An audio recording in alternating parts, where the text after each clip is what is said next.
There's something quietly unsettling about a world where the remedy to emotional pain subtly rewrites the very story of what it means to feel. Onto the surface, it seems like progress, medicine easing suffering, promising stability, whispering the seductive promise of happiness in a pill. But what if beneath this soothing narrative hides a paradox far more profound? What if, in our earnest pursuit of emotional balance, we are slowly altering the emotional fabric of society itself, creating not a more vibrant culture, but a muted landscape where everyone feels exactly the same? This is not a question about whether antidepressants are good or bad. It's about the deeper implications of reshaping our collective emotional experience. Think for a moment about the things in your life that have truly shaped you. The times when grief pierced you, when anxiety pressed heavily upon your chest, or when melancholy descended like a quiet fog. Painful, yes, unwanted, surely. But didn't these moments somehow clarify your purpose, fuel your resilience, or ignite your creativity? Can we truly become whole people without passing through the darker shades of the emotional spectrum? Consider the role melancholy once played in our culture. Historically, sadness wasn't just a feeling, it was a muse. Sylvia Plath, Hemingway, Radiohead.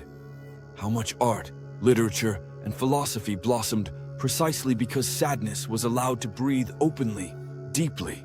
Their voices moved entire generations precisely because they explored vulnerability, loneliness, and loss with fearless honesty. But what happens now when melancholy is quickly labeled as abnormal and medicated away? What powerful art or important truth are we losing when sadness is no longer allowed to linger long enough to teach us?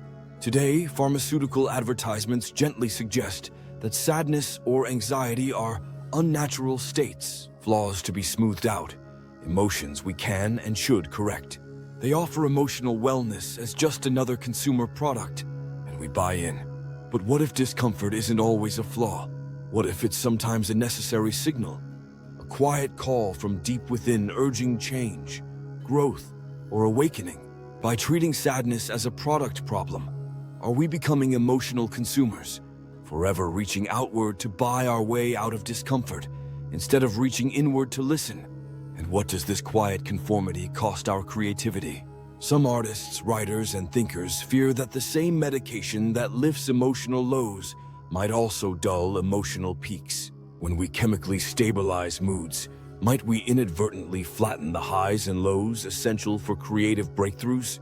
History's greatest artists often danced on emotional edges, edges now smoothed away by selective serotonin reuptake inhibitors. This is not a condemnation. Rather, it's an invitation to reflect deeply. Could a world striving for emotional uniformity unintentionally silence some of its most original voices? Then there's another uncomfortable truth we rarely discuss: the socioeconomic reality of antidepressants.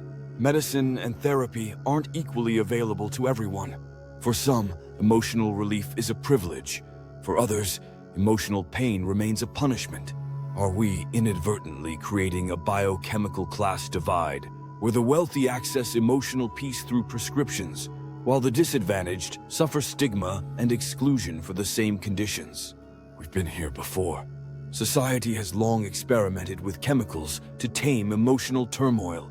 100 years ago, laudanum and opium tonics offered the promise of emotional tranquility.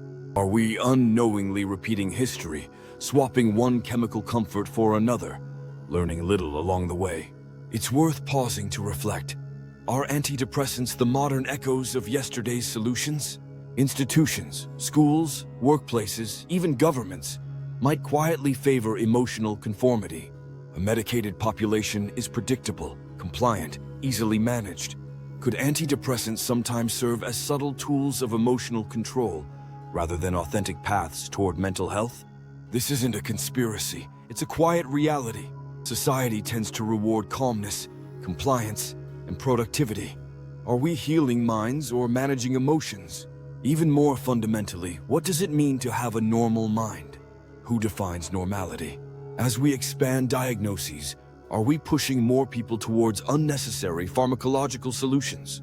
Human minds are complex, nuanced ecosystems. Maybe we've forgotten that anxiety, melancholy, or sadness can sometimes be entirely rational responses to irrational circumstances.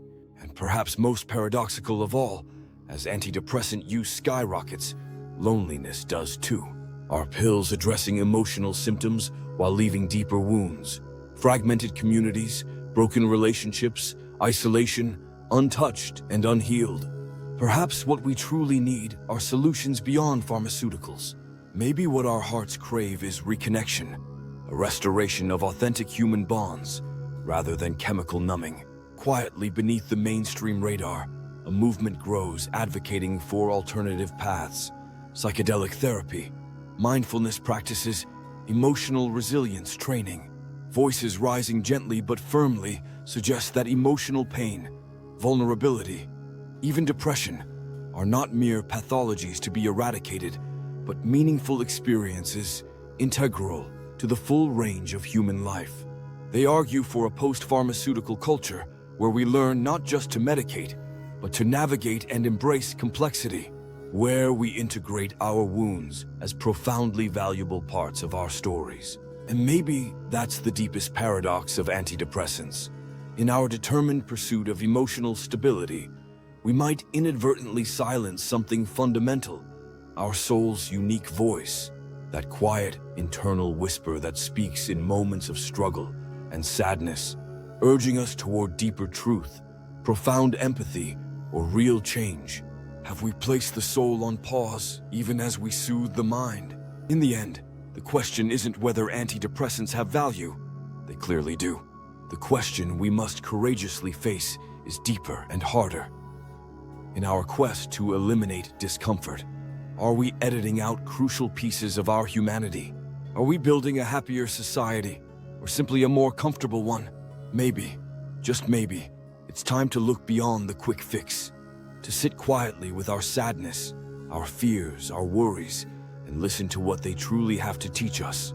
Maybe real healing is less about quieting discomfort and more about fully inhabiting the whole, messy, beautifully human experience.